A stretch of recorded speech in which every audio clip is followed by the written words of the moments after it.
This is Duke University.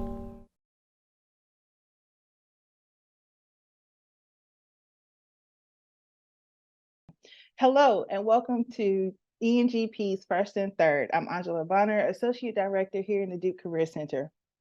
This series is designed with students in mind, and we want to be able to give students the opportunity to listen to folks who are in the industry and listen to some of the nuggets that they have to offer. And so today we have Jonathan Osei, who is a 2018 graduate of Duke University, currently serves as the Manager of Solutions and Design for Jobs for the Future. So Jonathan, thank you so much for being here. How are you doing today? No, thanks for having me. Excited to be here and glad to be, I guess, here to impart some wisdom to the youths in Sanford. Absolutely. So if you're ready, we're just going to dive into these questions and see where it takes us, okay? So if you could, just give us a little bit about your background and your educational background and how you feel your major has helped you thus far. Yes. So obviously I went to Duke University, but during my time at Duke, sort of jumped around, tried a bunch of different things, and really like found my home at the Sanford School of Public Policy as a undergraduate, a major in public policy studies, Pub Pol for those, that's what we used to call it, or PPS, however it's termed now. During my time, I really just got an opportunity to really dig into the sociology, history, economics, ethics, all the sort of public policy classic coursework, and then also like branch out over there and try out different electives at Duke. And it really just was a great opportunity for me to learn a lot about um, positive social change and social impact, and got a lot of opportunities specifically in the context of some service learning classes as well to really get out into the community and get involved with this community organization called Community Empowerment Fund specifically. And I think that drove a lot of my interest in eventually entering the nonprofit sector. So really excited to talk about my career journey since then and even through like figuring and configuring out things during my time at Duke. Well, awesome. So I shared your role, but if you could just go into a bit of a deep dive for us and just let us know what you do and what your typical day looks like. Yes, yes. So I'm a manager of solution design and delivery at Jobs for the Future. Jobs for the Future is a national nonprofit that works at the intersection of education, the workforce systems to help drive economic advancement for all. Sort of have an ambitious North Star of helping 75 million people who are underrepresented in high quality jobs to move into high quality jobs over the next 10 years.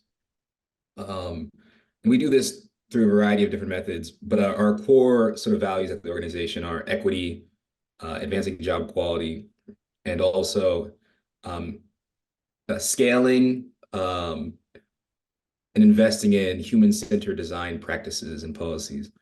Essentially, Jobs for the Future sort of exists in this nonprofit social impact consulting world.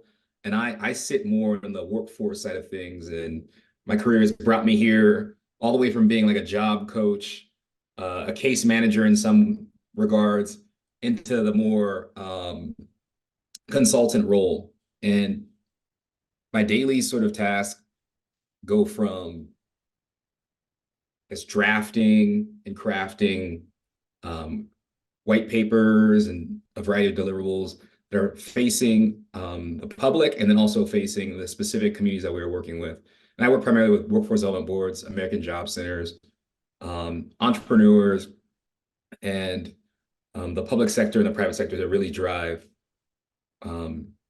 opportunity for systems change and behavior, practice, policy, and mindset change within these organizations that I mentioned. So workforce boards, American job centers. So on top of the writing piece, there's a lot of like project management that goes into this work. A lot of like contacting stakeholders, ensuring that our processes are running smoothly, and ensuring that folks are getting all the coaching and technical assistance that they may need to complete their projects and to essentially help folks drive economic advancement for all. like through like this sort of systems lens.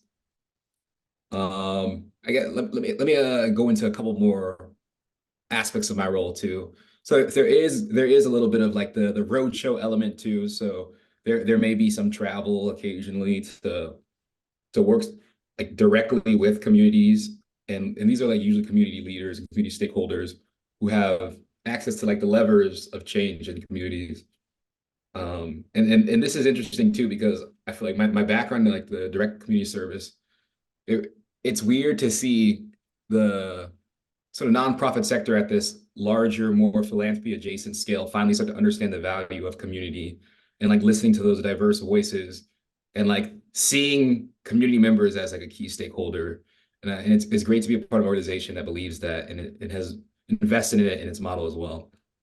But yeah, that's the broad level overview. I might have said too much, but hopefully that gives you some understanding of what's going on. Like there is admin tasks too. So, there's going to be email sending, there's going to be hitting people up via the phone. There's going to be all sorts of the classic things you need to do to actually get the work done, especially because I work remotely too. So this requires a little more asynchronous communications and figuring out ways to like innovatively get things done.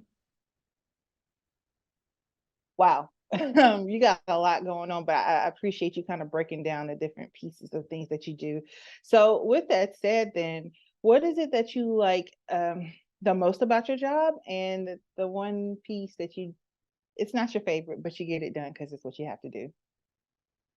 Yeah, so I think the piece I like the most about my job, like there's probably three core pieces I would say, and it ultimately adds up into the same thing, which is like community. So it's being able to work like in proximate to communities who are really serious about like driving equity and who are really serious about investing in communities of color and really serious about building solutions and co-creating and co-conspiring with folks who are serious about this work of increasing economic advancement for all.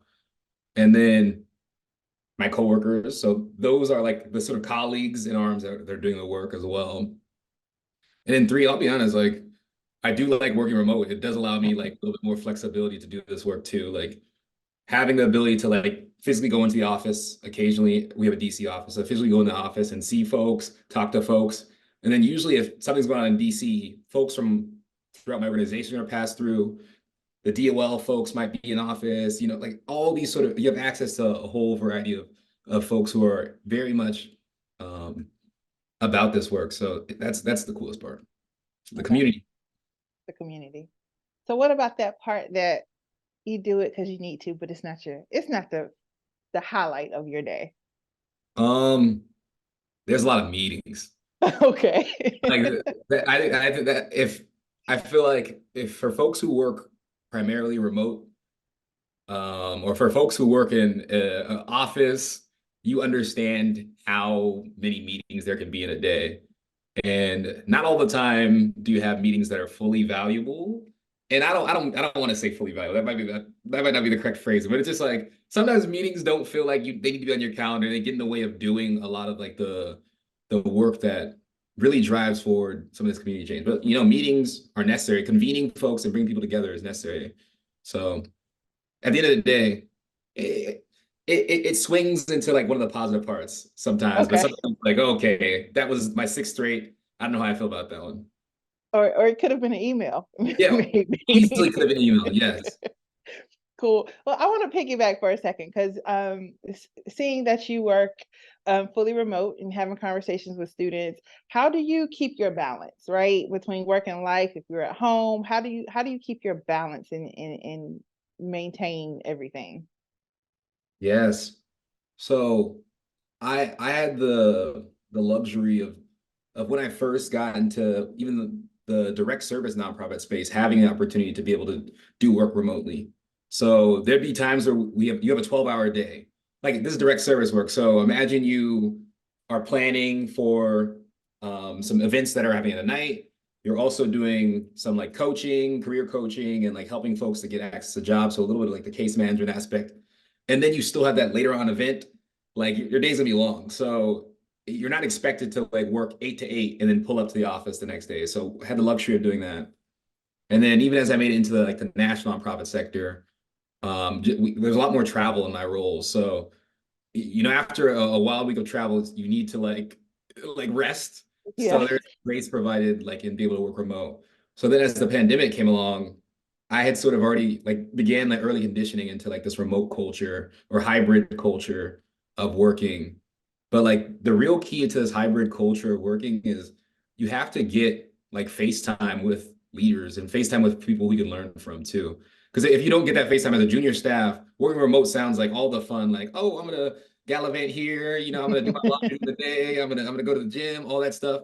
But if you're not actually building intentional learning opportunities, you might miss out on the career growth, the career development that you need for the future. Thanks for sharing that, because those are definitely conversations that we have in the center and try to keep students grounded and making the best decisions. So thank you so much for sharing that. So we come to our part of this interview, and it wouldn't be ENGP's first and third without a first and third question. So we ready? Let's do it. All right. So talk to me and tell me about the first mistake that you made or challenge that you faced in your career, and how did you get through it? I guess the first mistake I made was just maybe getting pigeonholed in one idea of what my career could be. Okay. Um, I don't know, the nonprofit sector has a variety of different things you could do, a variety of different ways to really think about social impact and social justice and to really affect positive change. I don't know. I feel like I honed in on one particular lever of social impact, one particular lever of change. And there's just so many ways you could do this work positively and with the organization that's aligned with what you would like to do and the positive impact you're trying to have. So I don't necessarily want to work in the government. And I knew that from the very get-go. And obviously public policy majors, please consider all those options. But for me, I knew that was not one of the options that I wanted to consider fully. Internship wise, I was I want to check it out. And then the more I knew, I was oh, I don't know if that's for me. But the ability to just use the internship opportunities, the ability to call in on other Sanford folks, or even just to pull up and talk to any of the variety of different folks who work at the Career Center will give you all the access you need to what your options are. And to not get too wed to an option because I don't know, you're so young, it can evolve. It can evolve. So don't get pigeonholed in what things might be. And I think I did a little bit of that early on. And now I'm fully in the national nonprofit sector, I guess. In many ways, a social impact consultant. I didn't even see myself as a consultant, and here I am, essentially doing consulting now. So, don't get too pigeonholed. Yeah. All right, cool. Got that, students. Don't get pigeonholed. Next question. Okay, so tell us about the third job or internship that you had, and what was your biggest takeaway from it? Yeah, this is weird. I did the math in my head of what the third job is, and I think it happens to be probably right before my Stanford internship, and it's not even relevant to my career at all. It was right before. It was just a side job I was doing for pocket change, and also it was cool to do it too. It was I was a women's lacrosse manager. Um, it was a fun job. I was very hands off. I would basically appear and work once a week, and I think that was a lesson to me is just if you actually are passionate about something, you're gonna be asking for those hours. You're gonna be putting in the effort to ask for more opportunity to engage, more opportunity to learn more about the intricacies of the job. So if you are seriously passionate about something, don't miss out on those opportunities to really learn more and to dive deeper. I don't know, maybe I would have been I don't somebody in the sports world or sports marketing world or something, but I guess I wasn't interested enough to dive in and to even take more than 1 hour or one shift a week. So yeah, just dive into your interests, and also they will change too. So be ready to change them too. Cool, cool. Okay, so my next question for you is, what professional organizations are you a part of, or what organizations would you suggest that students kind of start taking a look at to start increasing their network? Yeah, so I'm a part of a variety of different local nonprofit organizations. I really think folks should always get involved in like local nonprofits in general, just like any nonprofit that's doing work adjacent to the work that you're interested in. So if you're interested in environment and slash climate, you're interested in poverty alleviation broadly, you're interested in housing, you're interested in um, activism, like just get involved and like sort of learn the scene a little bit. So then if that first one wasn't right, you'll just be able to, oh wait, now I know of like the ecosystem I could choose from them. And then on like a larger scale, I think it's important to get involved in like professional organizations that are a little bit adjacent to your job, just so you have access to potential mentors and other folks who can like help you upskill and learn more about your role and really create the impact or create the opportunities that you hope to achieve. So I guess another example is, yes, so recently I actually got involved with this organization called DC Startup Week, which is really just about building up a larger network of startup culture within the DMV. And I literally just looked this up on Google, like DC entrepreneurship, like DMV entrepreneurship, like was just looking like based on my interests, just to really like broaden my network and learn some stuff and really connect with folks who are in the startup space and who have like done a variety of different like initiatives, specifically like social entrepreneurship, social innovation work. And I don't know, I had a great time like just getting involved as a volunteer and then being able to like actually go to the event and then network with folks, shake hands, and participate on like the in between of like a volunteer and also just a participant. So uh, I would just recommend just searching the interest in your like area, like physical area, your location, because if you can't tell, like one of the through lines about everything I'm saying is community, and like you have to be intentional about reaching out and creating your community and finding community where you are. Thank you. Thank you for stating that. I think a lot of the common theme between folks I've talked to in that vast little tidbit for students is just like get involved and talk to people and network, because you never know what's going to evolve from it. So thank you for putting that cherry on top. You can jump in to add one more thing too. So Okay. if you end up in DC too, there is a Duke in DC office too, and that there's plenty of events, cool people who work there, and also there is a little bit of a connection, a cross connection to the Sanford School of Public Policy. So there's already like one in into like more community and access if you come to the Washington DC area. Yeah, absolutely. Absolutely. So I got a final question for you. And then we'll finish everything out. So, what piece of advice would you have given yourself when you accepted your first job? Or what big piece of advice would you give to yourself now that maybe after you started the job and you're just in that first like 3 to 6 month range? This is a difficult question actually. So in my first like official role outside of college, I guess was I did a fellowship, but then in like my first, I would say like my career building job that was in Washington D.C. I don't know. I kind of felt like I didn't know the space I was entering at all, like the national workforce development space, the ecosystem. So just to I don't know, embrace the unknown in many ways. Like I guess I was like, huh, what do I know? Like trying to like showcase what I do know, and then you realize how much you don't know in that process. So like just keep embracing curiosity and like all the different opportunities to learn from a variety of different voices, from a variety of different leaders, supervisors, and even just from the actual work you're doing and like the community who you're working adjacent with, or all the different partners. Awesome. Thank you. Well, thank you so much for taking some time to share your experiences and little nuggets to help students through. Students, feel free to, just go into the Career Hub, get some of the resources that are there for you, especially those networking resources we have for you. And of course, as Jonathan always said, utilize your resources and come to the Career Center if need be. Thank you again, Jonathan, for joining us. And you all have a great day. We'll check with you soon.